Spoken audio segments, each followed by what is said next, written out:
Julián Castro has announced that he is suspending his campaign for president.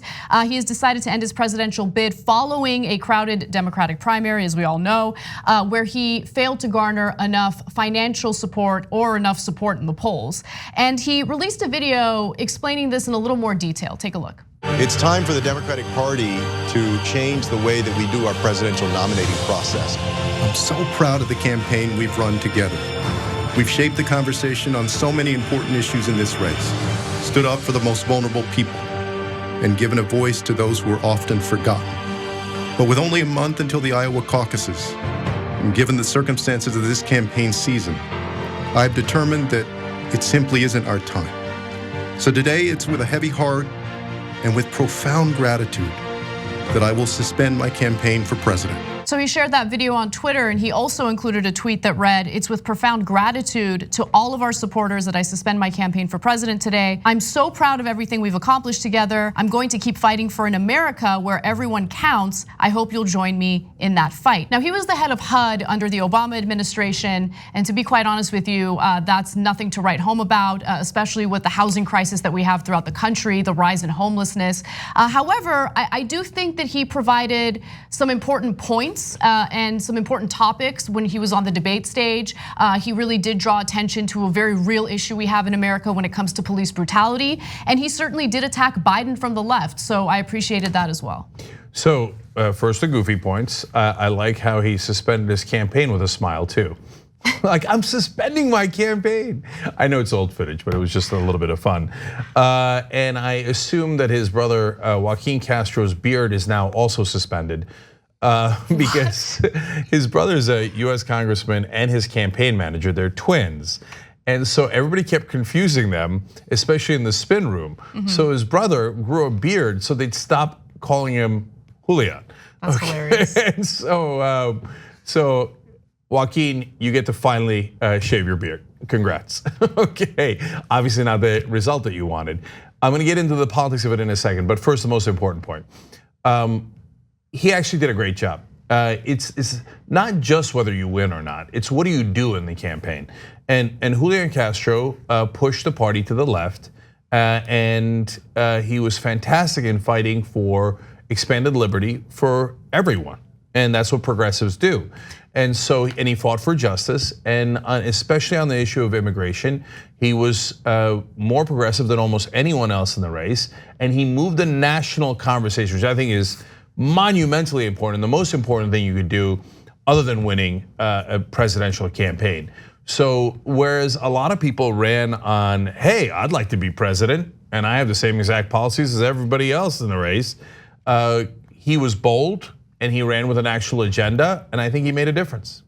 Yeah, look, I think that he wasn't my preferred candidate, obviously. I want someone who has a long track record, a very consistent track record of progressive ideology and someone who pushes for progressive policies, and that's Bernie Sanders. However, I do think that it's important to note that there are people who might not get our endorsement on that debate stage who bring up important points, right? Yep. So look, I've said repeatedly on this show that while I don't have a problem with UBI as part of a more comprehensive economic proposal, I don't agree with the way Andrew Yang wants to go forward with it, right? However, he brings up all sorts of issues on the debate stage that I absolutely love, and he makes the conversation better, right? Julián Castro did the same thing. There are other candidates who do the same thing. It's not just about having the person you like on that debate stage. It's about having people who bring up important points and move the party to the left. And I think you're right, when it comes to certain issues, whether it's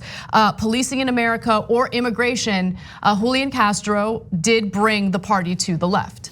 Yeah, and he also fought really valiantly on reparations as well, made a lot of good points there. And to your point, Anna, another outsider who did a great job on that was Marianne Williamson. There's a little bit of news about her today. She has apparently fired her national staff. It's probably a prelude to dropping out as well. But on the debate stage, she made a wonderful point. I thought she made a lot of good points. And there's a lot of snark regarding her because she's spiritual, and so and the national media is so deeply cynical about everything. So they're like, oh, she's trying to change the world for the positive. Obviously, we despise her, right? But she said on the issue, a very serious issue of reparations, a debt is owed.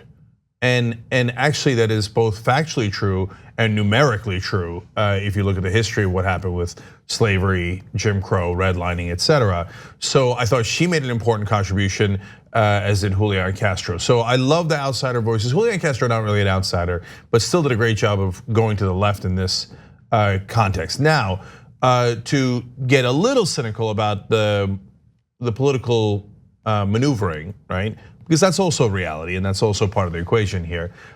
He challenged Beto O'Rourke in the debates. He also challenged Buttigieg and Biden.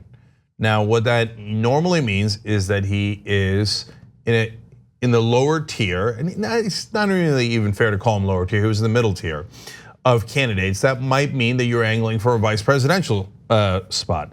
And the one candidate he almost never criticized and had actually a lot of praise for was Elizabeth Warren. And if you're looking at it just strictly from a political point of view, that's a fairly logical play. If I was advising him just based on politics, I'd probably advise him to do the same. Yeah, I would actually like to go to the last graphic of this story because it's a tweet that Castro had put out in regard to Elizabeth Warren. And he said, Warren has got a great team over there. She is fantastic. I think she has done a very impressive job on the campaign trail. I think right now she's doing a fantastic job of fusing her biography with her policies. And so, it's funny because I'm usually the type of person who's skeptical of anything that anyone says on social media, especially politicians. But I didn't think about the possibility of Castro angling for a position in her cabinet if she won. Or VP. Or VP, because, and why Warren instead of Sanders, for example, if he's going left?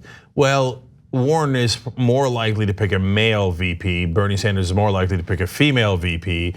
They're both probably going to look at minorities, not necessarily, but like that certainly would be something they would consider. So Julián Castro would be perfect for Elizabeth Warren running mate. And so him, heading in that direction rhetorically during his run is logical. Look, if it was because he didn't mean his positions, then I would be very much against it, right? But if he means it and then he angles for something that's logical politically, I can live with that as long as your policies are right and you're driving the conversation in a positive direction, which he clearly was. Yeah, I see a lot of people responding to his Twitter announcement about his suspension or suspending his campaign with, you should endorse Bernie, right? And then I'm like, is that a possibility? Maybe, I mean, who knows? But well, I mean, a lot of the folks who dropped out eventually are likely to endorse people. So, if I was him, and all I cared about was politics, I wouldn't do that yet because he's probably still angling for Warren. And if he's gonna endorse anyone, it would probably be her. But at this point, Bernie's leading and Warren isn't. So if all you care about is the politics, you'd hold a little longer. Yeah. Thanks for watching the Young Turks, really appreciate it. Another way to show support is through YouTube memberships. You'll get to interact with us more. There's live chat emojis, badges. You've got emojis of me, Anna, John, JR. So those are super fun. But you also get playback of our exclusive member-only shows and specials right after they air. So all of that, all you gotta do is click that join button right underneath the video. Thank you.